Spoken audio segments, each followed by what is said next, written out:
Hello viewers, welcome to my channel online study with Bhavesh. आज के video में हम बात करने वाले हैं एक बहुत ही महत्वपूर्ण एनसीईआरटी न्यूमेरिकल के बारे में, जो कि बोर्ड के पॉइंट ऑफ व्यू से अत्यंत ही इंपॉर्टेंट है। तो चलिए स्टार्ट करते हैं। देखिए क्वेश्चन ये कह रहा है आपको कि हेप्टेन एवं ऑक्टेन आदर्श विलयन बनाते हैं। क्या बनाते हैं? आदर्श विलयन बनाते हैं। अब 373 केल्विन पर दो द्रवों मतलब हेप्टेन और ऑक्टेन का जो वाष्प दाब दिया है वो 105.2 किलो पास्कल और 46.8 किलो पास्कल दिया हुआ है। अब 26 ग्राम हेप्टेन एवं 35 ग्राम ऑक्टेन के मिश्रण का वाष्प दाब हमें क्या करना है? ज्ञात करना है। अब हम इस क्वेश्चन को सबसे पहले समझने का प्रयास करते हैं। देखिए क्या कह रहा है कि ये आपका एक इस प्रकार से पात्र है। इस पात्र में क्या क्या है? आपका हेप्टेन भी है, हेप्टेन है और क्या है? आपका ऑक्टेन है। हेप्टेन भी है और क्या है? आपका ऑक्टेन भी है। तो हेप्टेन और ऑक्टेन आदर्श विलयन बनाते हैं, मतलब कि हम हेप्टेन को भी मिलाते बाहर से और ऑक्टेन को भी मिलाते हैं, और जैसे हम मिलाते हैं तो ये क्या बनाते हैं? आपका द्रव विलयन बनाते हैं।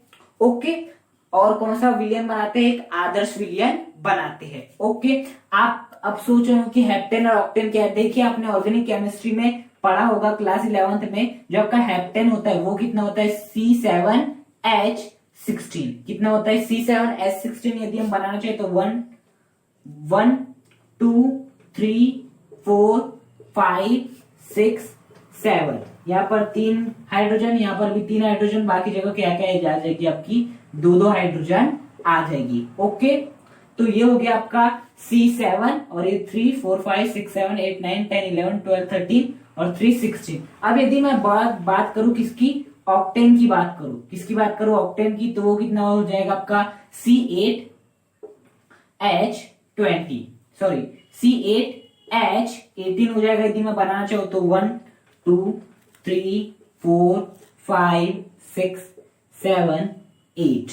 ओके, तो CH3 CH2 CH2 CH2 CH2 CH2 CH2 CH3 1 2 3 4 5 6 7 8। तो ये हो गया हेप्टेन और ये हो गया ऑक्टेन। दोनों में आपका कार्बनिक कंपाउंड है। अब इन दोनों को मिलने से क्या बनता है? आपका आदर्श विलयन बनता है। तो हमने वो देख लिया। अब देखिए दोनों द्रवों अवयवों का वाष्प दाब, मतलब कि 373 केल्विन तापमान पर दो द्रवों अवयवों का वाष्प दाब, मतलब कि अभी तो हेप्टेन और ऑक्टेन ने क्या बना लिया? आपका आपस में मिलकर आपका क्या बना लिया है? विलयन बना लिया है।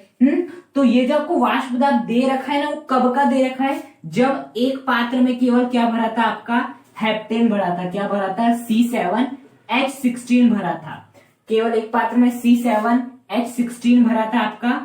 तब जो हेप्टेन का वाष्प दाब था वो कितना था? आपका 105.2 किलो पास्कल, जब आपके पात्र में केवल C7H16 भरा था। जब आपके पात्र में केवल क्या भरा था? आपका C8H18 भरा था। C8H18 भरा था। तब आपका जो वाष्प दाब था वो कितना था? आपका 46.8 किलो पास्कल था। कितना था? 46.8 किलो पास्कल। ओके, फिर से यहां इसने थोड़ा सा घुमाया। वो पहले ये दे सकता था कि 373 केल्विन तापमान पर आपके हेप्टेन का वाष्प दाब 105.2 किलो पास्कल, ऑक्टेन का वाष्प दाब इतना, फिर दोनों को मिला के हमने आदर्श विलयन बनाया। लेकिन उसने फिर से आपको समझने पे मजबूर किया, सोचने में मजबूर किया। पहले ही बोल दे कि हेप्टेन और ऑक्टेन आपस में मिलकर क्या बना रहे हैं? आदर्श विलयन बना रहे हैं। फिर उनका अलग अलग दे दिया। तो इस प्रकार से आपको क्वेश्चन समझना है। जो एनसीईआरटी क्वेश्चन रहते हैं इसीलिए बोर्ड एग्जाम में पूछे जाते हैं। ओके, अब इतना हमने फाइंड कर लिए। ओके, अब 26 ग्राम हेप्टेन। अब देखिए हेप्टेन की मात्रा भी दे रखी है आपको। कितनी दे रखी है? 26 ग्राम। मतलब कि 26 ग्राम हेप्टेन होगी यदि, और ऑक्टेन की मात्रा भी दे रखी कितनी? 35 ग्राम। तो यदि मैं 26 ग्राम क्या लू? आपका हेप्टेन लू। 26 ग्राम क्या लू? हेप्टेन लू। और 35 ग्राम क्या ले लू? आपका ऑक्टेन ले लू। 35 ग्राम क्या ले लू? ऑक्टेन ले लू। और इन दोनों को मिश्रित कर दू इतनी ही मात्रा में, तो जो वाष्प दाब निकलेगा उसका मान ज्ञात करना है। ऑब्वियस सी बात है, इसका मान क्या करना है? हमें ज्ञात करना है। अब यहां पर देखिए इसने हमें हेप्टेन का वाष्प दाब दिया है, कितना दिया 105.2 किलो पास्कल, और इसने हमें ऑक्टेन का वाष्प दिया है 46.8 किलो पास्कल। ओके, तो ये हमें इसका वाष्प दाब मिल गया और ये हमें किसका वाष्प दाब मिल गया, इस चीज का वाष्प दाब मिल गया। अब जब हम आपका राउल्ट का नियम पढ़ रहे थे, क्या पढ़ रहे थे, राउल्ट का नियम पढ़ रहे थे। कौन सा नियम, जब आपका विलेय भी द्रव हो और विलायक भी द्रव हो। देखिए आपका ये भी विलेय भी द्रव है और विलायक भी क्या है, आपका द्रव है। ओके, तब उसमें हमने एक चीज पढ़ी थी आपकी, वो चीज ये थी कि हमें यदि विलयन का टोटल वाष्प दाब निकालना है, मतलब इस विलयन का यदि टोटल वाष्प दाब निकालना है तो हमें क्या करना पड़ेगा, हमें करना पड़ेगा इस विलयन का वाष्प दाब, इस विलयन का जो भी वाष्प दाब होगा, धन इस विलयन का वाष्प दाब, क्या हो जाएगा आपका, इस विलयन का वाष्प दाब जो भी होगा आपका, इन दोनों को क्या कर देंगे, मिक्स कर देंगे, है ना। देखिए इसका जो भी वाष्प दाब होगा ये क्या कहलाएगा, आपका P1 नॉट कहलाएगा। C7H16 का जो भी वाष्प दाब होगा, क्योंकि यहाँ पर केवल द्रव एक ही प्रकार का द्रव बना है, जो भी इसका वाष्प दाब होगा वो कितना होगा, 105.2 किलो पास्कल। यहाँ पर आपका जो भी एक ही प्रकार का द्रव भरा है C8H18, यहाँ ऐसा तो नहीं कि C8H18 के साथ आपका जल भी भरा है, बिल्कुल नहीं, केवल C8H18 भरा है। तो P2 नॉट का भी मान दे रखा है, कितने दे रखा है, 46.8 किलो पास्कल दे रखा है। अब मैं जैसे इन्हें मैं आपस में मिलाऊंगा, जैसे मैं इन्हें आपस में मिलाऊंगा, अब इनका वाष्प दाब क्या होगा, परिवर्तित होगा। तो यहाँ पर हेप्टेन का क्या वाष्प दाब है, यहाँ पर मैं मान लेता हूँ हेप्टेन का वाष्प दाब P1 हो जाता है और यहाँ वाष्प दाब कितना होता है, P2 हो जाता है। तो मुझे पता है इस विलयन का टोटल वाष्प दाब निकालना है, तो मैं क्या करूंगा, इस P1 प्लस P2 को, देखिए बोल क्या रहा है, 26 ग्राम हेप्टेन है, मतलब हेप्टेन और ऑक्टेन का मिश्रण, मतलब यदि मैं हेप्टेन ऑक्टेन का मिश्रण लूं तो इसका कुल वाष्प दाब निकालना है। तो कुल वाष्प दाब कैसे निकालते हैं, जैसे कि एक बोरी में आपके 5 टमाटर है और 8 क्या है, भट्टे है। तो अब हमें बताइए टोटल कितनी क्वांटिटी है वहां पर पदार्थ की, तो हमें से होता है 8 + 5 30। वैसे हेप्टेन का वाष्प दाब निकालना पड़ेगा, फिर ऑक्टेन का वाष्प दाब निकालना पड़ेगा, और उन दोनों को जैसे हम जोड़ेंगे तो आपका मिश्रण का कुल वाष्प दाब क्या हो जाएगा, ज्ञात हो जाएगा। तो बेसिकली हमारा क्या रहेगा, P1 का मान निकालना, P2 का मान निकालना रहेगा। ये तो किसके मान दिए हुए, P1 नॉट के मान दिए हुए हैं। ओके, तो देखिए अब हम इसे क्या करते हैं, सॉल्यूशन इसका करना स्टार्ट करते हैं। देखिए सबसे पहले यहाँ पर हम क्या लिखेंगे, सॉल्यूशन लिखेंगे, आंसर नहीं लिखना है। जो जो दिया हुआ है सबसे पहले वो लिख लीजिए। क्या है, ऐसा लिखने से आपको एग्जाम में नंबर मिलने के चांस ज्यादा हो जाते हैं। हेप्टेन का द्रव्यमान, हेप्टेन का द्रव्यमान कितना दे रखा है आपको, हेप्टेन का द्रव्यमान 26 ग्राम दे रखा है, कितना दे रखा है, 26 ग्राम। आपको ऑक्टेन का द्रव्यमान कितना दे रखा है, ऑक्टेन का द्रव्यमान कितना दे रखा है, ऑक्टेन का द्रव्यमान आपको 35 ग्राम दे रखा है। उसके बाद आपको क्या हेप्टेन का वाष्प दाब दिया है, बिल्कुल दिया, हेप्टेन का वाष्प दाब दे रखा है, कितना दे रखा है हेप्टेन का वाष्प दाब, हेप्टेन का वाष्प दाब मान ले तो क्या आपका P1 नॉट है। Okay, 105.2 kilo pascal. और हम ये भी जान चुके हैं कि मैंने इसे P1 नॉट क्यों माना, क्योंकि केवल हेप्टेन का है। ओके, मतलब केवल जब आपके पात्र में केवल हेप्टेन भरा है तब जो भी वाष्प दाब होता है तो उसे हम नॉट से डिनोट करते हैं। तो यहाँ पर क्या कर दिया मैंने, P1 नॉट कर दिया। उसके बाद क्या दिया हमें, ऑक्टेन का वाष्प दाब दिया है, ऑक्टेन का वाष्प दाब दिया है, कितना दिया, ऑक्टेन का वाष्प दाब P2 naught is equal to 46.8 kilo pascal दिया हुआ है। ओके, इतनी चीज हमें दी हुई है। अब हमें बेसिकली ज्ञात करना है, क्या ज्ञात करना है आपका, तो लिख लेते हैं हम, ज्ञात करना है, बेसिकली हमें ज्ञात करना है मिश्रण का वाष्प दाब, मतलब कि हेप्टेन और ऑक्टेन के मिश्रण का वाष्प दाब ज्ञात करना है। ओके, तो हमें बेसिकली इस बात को ज्ञात करना है। तो उसके लिए हम क्या करेंगे, अब देखिए हमें कुल मिश्रण का वाष्प दाब हमें ज्ञात करना है, तो हमें बेसिकली क्या ज्ञात करना है, P का मान ज्ञात करना है। और P का मान ज्ञात करने के लिए हम क्या करेंगे, P1 प्लस P2 करेंगे। क्या करेंगे, P1 प्लस P2 करेंगे। ओके, अब मुझे इस P1 का मान निकालना होगा और P2 का मान निकालना होगा। वो कैसे निकालेंगे हम, तो इसके लिए कोई बात नहीं, हम जानते हैं राउल्ट के नियम से। राउल्ट के नियम से क्या जानते हैं, राउल्ट नियम से जानते हैं P1 इज इक्वल टू, जो आपका P1 इज इक्वल टू होता है वो क्या होता है, P1 नॉट इंटू x1। कितना होता है आपका, P1 is equal to P1 naught into x1, जहां पर P1 का मतलब क्या होता है, आपके पहले द्रव का वाष्प दाब। यहाँ पर पहला द्रव क्या है, हेप्टेन, तो ये हो जाएगा हेप्टेन का वाष्प दाब। ये हो जाएगा क्या, जब आपके पात्र में केवल हेप्टेन भरा हुआ है उस समय का वाष्प दाब। और जो x1 हो जाएगा वो हो जाएगा आपका हेप्टेन का मोल अंश। ओके, तो क्या आपको P1 नॉट की वैल्यू दी हुई है, बिल्कुल दी हुई है। क्या आपको x1 की वैल्यू दी है, अर्थात हेप्टेन का मोल अंश दिया हुआ है, बिल्कुल नहीं दिया हुआ, लेकिन क्या हम फाइंड कर सकते? बिल्कुल कर सकते। तो हम करते, देखिए हमें किसका मोलस निकालना है? हेप्टेन का मोलस निकालना है। उसके लिए हम क्या करेंगे? हेप्टेन के मोल, क्या करेंगे हम? हेप्टेन के मोल डिवाइड बाय, नीचे क्या आ जाएगा आपका? हेप्टेन के मोल धन आपका क्या आ जाएगा? ऑक्टेन के मोल। क्या आ जाएगा आपका? ऑक्टेन के मोल आ जाएगा। क्या आ जाएगा आपका? ऑक्टेन के मोल आ जाएगा। अब देखिए X1 मतलब हेप्टेन का मोलंश, तो हम किसी का भी मोलंश किस प्रकार से निकालते हैं? जैसे विलेय का मोलंश किस प्रकार निकालते हैं? विलेय का मोल डिवाइड बाय विलेय का मोल धन विलायक का मोल। तो उसी प्रकार से हेप्टेन का मोलंश निकालने के लिए हम क्या करेंगे? हेप्टेन का मोल डिवाइड बाय हेप्टेन के मोल धन ऑक्टेन के मोल। अब हेप्टेन का मोल हम किस प्रकार से निकालेंगे? पहले हम अच्छे से मोल निकाल लेते हैं, उसके बाद इस फॉर्मूले को सीधे हम अप्लाई कर लेंगे। ओके, तो देखिए हेप्टेन के मोल हम किस प्रकार से निकाल सकते हैं? तो देखिए मोल का फॉर्मूला होता है भार अपॉन अणुभार। क्या होता है आपका? भार अपॉन अणुभार होता है आपका। यदि मैं बात करूं हेप्टेन की, हेप्टेन के मोल की, क्योंकि बेसिकली हमें किसका मान ज्ञात करना है? हेप्टेन के मोल का। और हेप्टेन के मोल का मान ज्ञात करने का फॉर्मूला क्या है? हेप्टेन का भार, किसका भार? हेप्टेन का भार डिवाइड बाय हेप्टेन का क्या आ जाएगा आपका? अणुभार आ जाएगा। क्या आपको हेप्टेन का भार दिया हुआ है? बिल्कुल दिया हुआ। कितना दिया है? 26 ग्राम दिया हुआ है। डिवाइड बाय, क्या आपको हेप्टेन का अणुभार दिया हुआ है? नहीं दिया हुआ, लेकिन हम ज्ञात कर सकते हैं। हेप्टेन का फॉर्मूला कितना होता है? C7H16। ये होता है C7H16।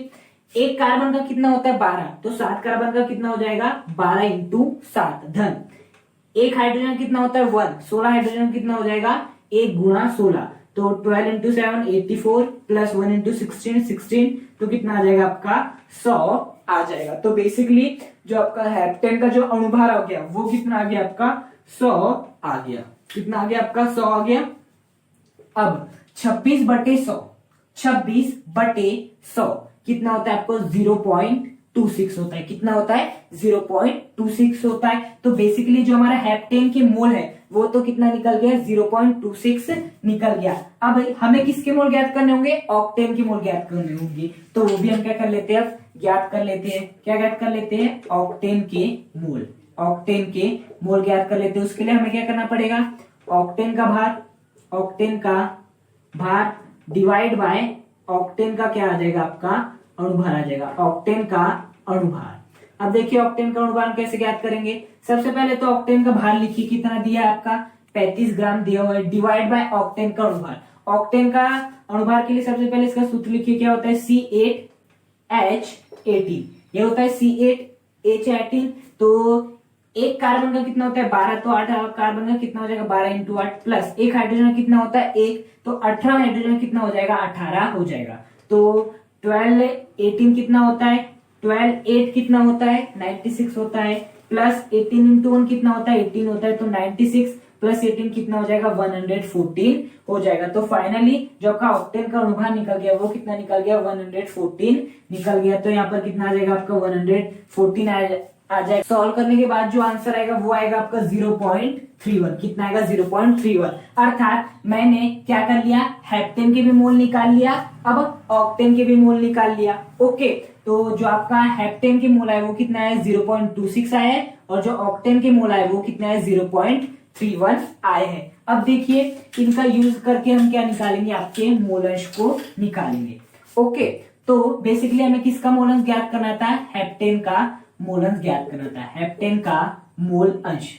तो देखिए हेप्टेन के मोल अंश का फॉर्मूला क्या आता है? हेप्टेन के मोल, तो देखिए हेप्टेन का मोल कितने? 0.26 है। डिवाइड बाय नीचे क्या आता है आपका? हेप्टेन का मोल, तो 0.26 प्लस क्या आता है आपका? ऑक्टेन का मोल, तो 0.31 आ गया। कितना आ गया? 0.31 आ गया। अब हम इसे सॉल्व कर लेते हैं। 0.26 जैसा का वैसा, 0.26 प्लस 0.31 कितना हो जाएगा? 0.57 कितना आ जाएगा? 0.57 आ जाएगा। अब यदि इसे हम सॉल्व करते तो आपके डेसिमल से डेसिमल कैंसिल, दशमलव से दशमलव कैंसिल, कितना आ जाएगा? 26/57 इसको यदि हम सॉल्व कर लेते तो आंसर आ जाएगा 0.456। अर्थात हेप्टेन का जो मोल अंश आ गया वो कितना आ गया? 0.456। अर्थात जो आपके x1 का मान था वो हमें क्या हो गया? ज्ञात हो गया। अब जैसे x1 का मान ज्ञात हो गया तो क्या हम P1 का मान निकाल सकते? बहुत आसानी से निकाल सकते। P1 इज इक्वल टू क्या था आपका? P1 नॉट इंटू x1 था। P1 नॉट की वैल्यू कितनी दी हुई है? 105.2 दी रखी हुई है इनटू x1। x1 का अभी अभी निकाला, कितना होता है 0.456 होता है। अब हम क्या कर लेते हैं, इनका गुणा कर लेते हैं। गुणा करने पर जो आपका आंसर आएगा वो आएगा 42.97। कितना आ जाएगा आपका 42.97। तो बेसिकली जो आपके P1 की वैल्यू निकल गई वो कितनी निकल गई आपकी 42.97 किलो पास्कल। कितनी निकल गई आपकी 42.97 किलो पास्कल निकल चुकी है। अब हम क्या करेंगे, P2 का मान निकालेंगे। P2 का मान निकालने के लिए फॉर्मूला क्या हो जाएगा आपका, P2 is equal to P2 naught into x2। क्या हो जाएगा P2 नॉट इंटू x2, जहां P2 क्या होगा आपके दूसरे प्रकार के द्रव का वाष्प दाब। यदि आपने राउल्ट के नियम को बहुत अच्छे तरीके से समझा है, जिसमें विलेय भी द्रव हो विलायक भी द्रव हो, तो ये न्यूमेरिकल आपके लिए मक्खन एकदम। तो ये न्यूमेरिकल आपको बहुत ही आसानी से बन जाएगा। ओके, तो P2 is equal to P2 naught into x2। क्या आपको P2 नॉट की वैल्यू दी हुई है? बिल्कुल दी हुई है आपको। लेकिन क्या x2 की वैल्यू दी है? नहीं दी है। अब x2 क्या है? x2 है आपका ऑक्टेन का मोल अंश। क्या है आपका ऑक्टेन का मोल अंश? तो ऑक्टेन का मोल अंश निकालने के लिए हम क्या करेंगे, ऑक्टेन का मोल अंश, ऑक्टेन के मोल अंश का जो फॉर्मूला हो जाएगा वो कितना हो जाएगा आपका x2 बराबर ऑक्टेन के मोल आ जाएंगे, ऑक्टेन के मोल डिवाइड बाय नीचे क्या आ जाएगा आपका ऑक्टेन के मोल धन हेप्टेन के मोल। कितना आ जाएगा आपका हेप्टेन के मोल आ जाएंगे। कितने आ जाएंगे? हेप्टेन के मोल आ जाएंगे। अब यदि मैं बात करूं ऑक्टेन के मोल कितने आते? 0.31 आए थे। ऑक्टेन के मोल कितने आते? 0.31 प्लस हेप्टेन के मोल कितने आते? 0.26 आए थे। तो क्या हो जाएगा 0.31 डिवाइड बाय 0.31 प्लस 0.26 कितना हो जाएगा 0.31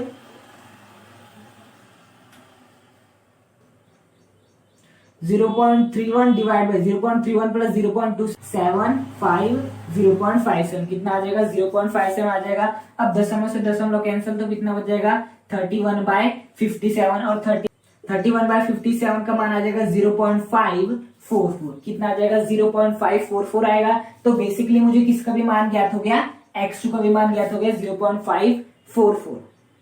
अब मैं मान पुट कर देता हूं। P2 नॉट का मान कितना दिया हुआ है 46.8 दिया हुआ है इंटू x2 का मान कितना निकाले हमने 0.544 निकाले।